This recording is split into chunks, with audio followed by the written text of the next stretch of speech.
Tere tulemast Musta kassitaru lugemisse Kaljukitsed.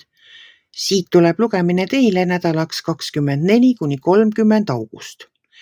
Ma olen teile siia valmis pannud 7 kaarti ja vaatame, mis neil kaartidel teile siis selleks nädalaks öelda on. Esimene kaart on teil siin sauade 4. Sauade 4 minu jaoks on alati pidu.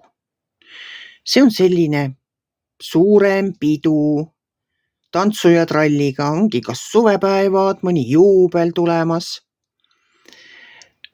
mõni muu pulmad praegu suveaeg, võib-olla keegi peab veel augustis pulmasid, saate pulmakutse.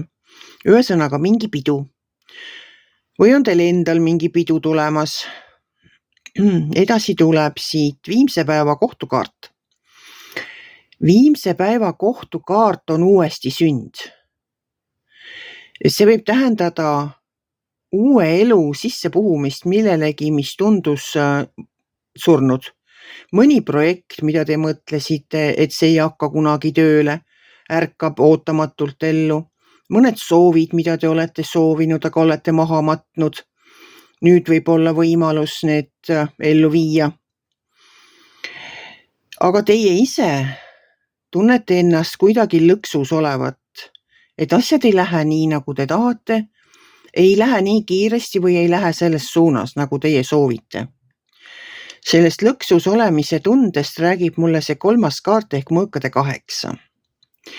Aga selle lõksu tunne, see on tegelikult näiline, et teil on silmad kinni pandud, te ei taha lihtsalt näha lahendust. Teie kõdikud on lõdvad ja kui te seda kassikaarti vaatate, siis kassi selja taga mõõkasid ei ole, et tegelikult tee on vaba.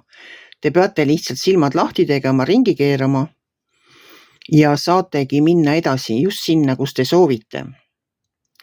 Edasi tuleb siit poodukaart. No poodukaart on asjadele teise pilguga vaatamine, teise nurga alt lähenemine.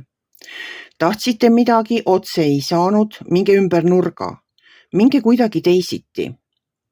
Poodukaart minu jaoks tähendab ka eluüllatust, sellist pisikest eluüllatust, et tuleb korraks sellelt plaanitult teelt kõrvale astuda. Ma olen toonud siia alati sellise näite, et lähete töölt koju, mõtlete, plaan on peas olemas. Lähen poodi, ostan süüa, seda. Nii, siis lähen koju, teen süüa, viskan teleka ette pikali diivani peale, vaatan telekat või tegelen mõne hobiga. Ühesõnaga, teil on plaan paigas, mida te teete oma õhtuga. Astute sealt töö juures uksest välja, hakkate poe poole liikuma ja heliseb telefon ja teid kutsutakse kuhugi. See on selline pakkumine, millest ei saa keelduda. Kogu see poeplaan on peast visatud ja lähete hoopis sinna, kuhu teid kutsuti. See on üks selline meeldiv üllatus. Aga tuleb oma plaanitud teelt korraks kõrvale astuda. Aga see on meeldiv üllatus. See on alati olnud minu jaoks ja minu elus meeldiv üllatus, kui see poodukaart ilmub. Et kas kutsub teid keegi kusagile või mis iganes muu plaani muutus teil tuleb. Et igal juhul on see meeldiv, valmistab rõõmu, paneb korraks naeratama. Edasi tuleb teil siin mõõkade rüütel. Mõõkade rüütel on tõe ja õiguse teenija. Tema räägib sellest, et enne kui tegutsema hakkate, peab teil olema plaan. Ja kuna tema kõrval on karikate 7, karikate 7 on valikute paljusus. Kui siiamaale teil ei olnudki valida midagi ja tundus kõik nagu seisab paigal, pole midagi valida, olete soovinud, olete tahtnud midagi teha, pole saanud, tunnetegi ennast lõksus olevana, siis nüüd tuleb järsku korraga palju valikuid. Ma ei tea, võib-olla tahtsite kusagile õppima minna, võib-olla tahtsite mingisugust muud asja teha, ei saanud, ei olnud võimalik.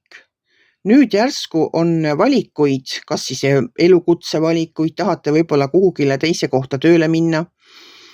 Ja nüüd on valikuid laual nii, et ei oska enam ära valida. Siis see mõõkade rüütel siin kõrval ütlebki, et ennem kui te otsustate, tehke plaan.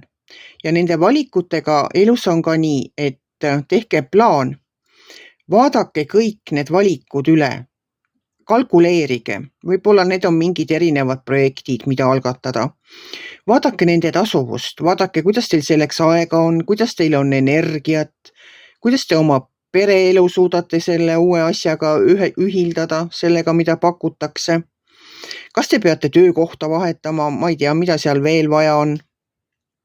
Vaadake kõik need valikud üle, sest osad neist ei ole teostatavad, et nendes valikutes peab olema väga selline ratsionaalne, vaatama korralikult.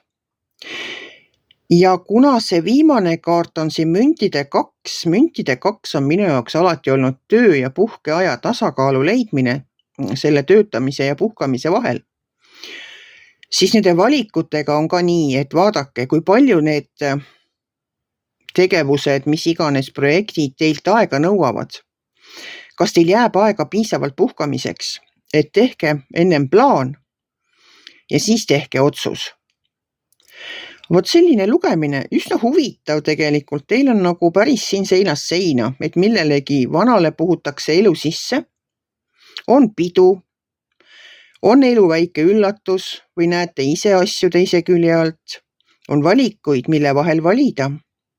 Tehke plaan ja vaadake, et oleks piisavalt aega ka puhkamiseks. Kui teile minu lugemine meeldis, ärge olge kitsi. Pange ikka like, pöial üles, võite ka kommenteerida ja kohtume järgmisel nädalal.